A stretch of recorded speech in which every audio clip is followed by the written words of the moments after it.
서민경제 후폭풍 어떻게 예상을 하실까요? 저녁 6시 이후에는 3명이 안 되는 거잖아요. 그러니까 도대체 이 어떤 모임이 가능할까? 그러면 그런 거에 대한 이렇게 대응책이 일정해야 되잖아요. 그렇죠, 그렇죠. 그런데 결혼식 장례식은 뭐 49명만 오고 공연장은 5,000명 들어와도 되고. 이제 그런 게 이상하면은 그 해당 업종과 관련되는 분들이 납득이 안 되고 납득이 안 되면은 여기에 대해서 뭐 항의를 하고 집회를 하고 시위를 하시고 이제 그렇게 하시게 되는 거죠. 정부는 그동안 자영업자에게 기다리라는 말만 하면서 우리를 희생을 시켰습니다. 자영업자만 문을 닫았습니다. 더 이상 자영업자만의 코로나라는 방역을 멈춰달라는 것입니다. 제발 살려달라는 겁니다. 저는 돌아다니면서 요즘에 제일 안 된 게 각 건물마다 전부 임대. 1층이고 2층이고 다 임대예요. 뭐 건물주니까 괜찮을 것 같은데 그분들도 수입 없으면 못 사는 거잖아요. 세금 다 내요. 네. 근데 거기 있다가 나가신 분들은 얼마 전에 지금 이제 분위기가 상당히 좋아졌었잖아요. 뭐 풀릴 것 같고 뭐 4인 모이는 것도 더 늘어날 것 같고 이래서 새로 개업하신 분들도 있어요. 그분들 지금 뭐 정말 멘붕입니다, 멘붕. 아, 진짜 이게 제가 한번 명동에 나가가지고 2층 음식점에 앉아서 저녁 시간에 앉아 있었어요. 명동이 사람이 정말 없어요, 거기 진짜. 인산인해로 꽉 차 있던 동네잖아요. 가운데에 또 이 노점도 있고. 네. 개미 한 마리 없는 거예요, 정말. 이게 정말 어떻게 해야 됩니까, 이거? 작년에 넣은 규제나 지금 규제나 여전히 이해하기 어려운 규제들이 계속 나오고 있는데요. 대표적으로 헬스클럽에서 트레이드밀을 6km 이내로 타야 된다. 또 헬스클럽에서 음악을 틀 때는 BPM 120 이하. 그래서 BBC에서 보도한 것을 보면 블랙핑크는 130대이고 BTS는 120 이하래요. 100에서 115 정도 돼서 강남 스타일은 BTS는 안 되고, 네, 버터는 되고, 네. 블랙핑크 팬들은 참 아쉽다. 뭐 이런 얘기가 나왔었죠. 네.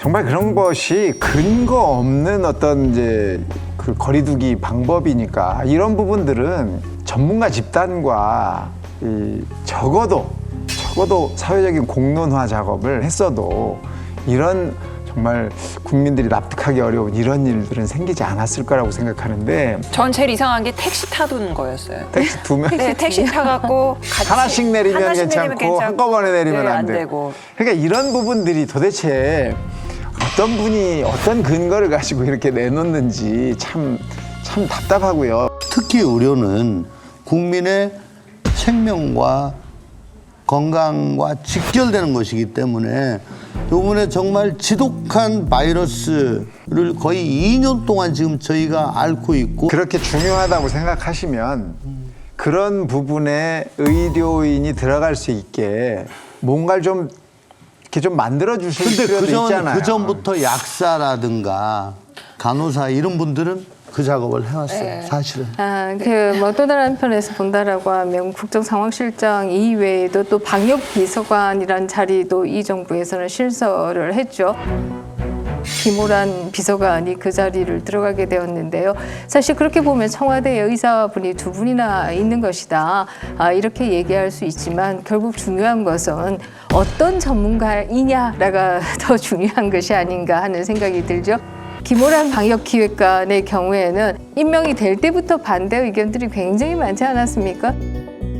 진영의 입장에 맞는 얘기만 하시는 분들이 아니라 좀 다양한 얘기를 들을 수 있는 것이 더 중요한 것이 아닌가 이런 생각이 들죠.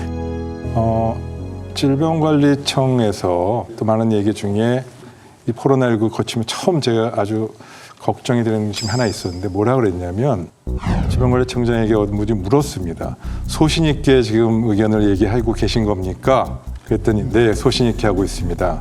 그리고 그 이어서 다른 보도에서 이 4차 대유행의 위험성에 대해서 여러 번 경고를 내리며 목소리를 냈는데 결과적으로 잘 안 됐다 그렇게 얘기를 했습니다.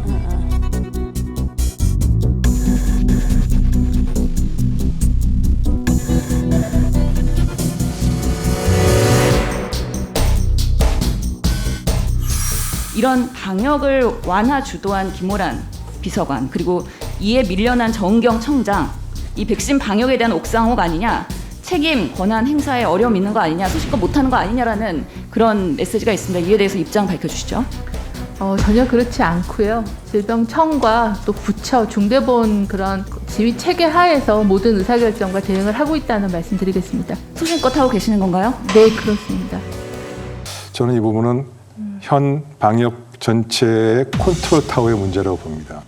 지병관리 청장이 그렇게 얘기를 했음에 불구하고 중대본이 여러 가지 사정에 의해서 그런 게 이제 반영되지 않았다는 걸 간접적으로 얘기한 부분이어서 그거는 예 방역 측면은 항상 그 중요하지만은 또 동전의 앞뒷면으로 민생 혹은 경제란 것이 있죠.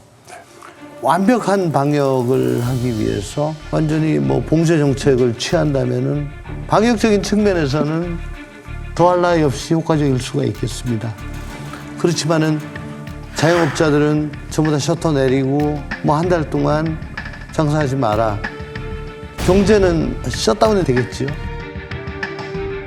방역도 최대한 효과적으로 가면서 경제에 대한 데미지도 최소화시키느냐. 그러니까 그 접점을 찾는 입장에서 자기는 이거 지금 위험하다라고 말씀 많이 하셨다. 근데 이 밸런스를 잡음에 있어가지고 좀 이걸 너무 경시했다라는 평가는 나중에 가능하겠죠.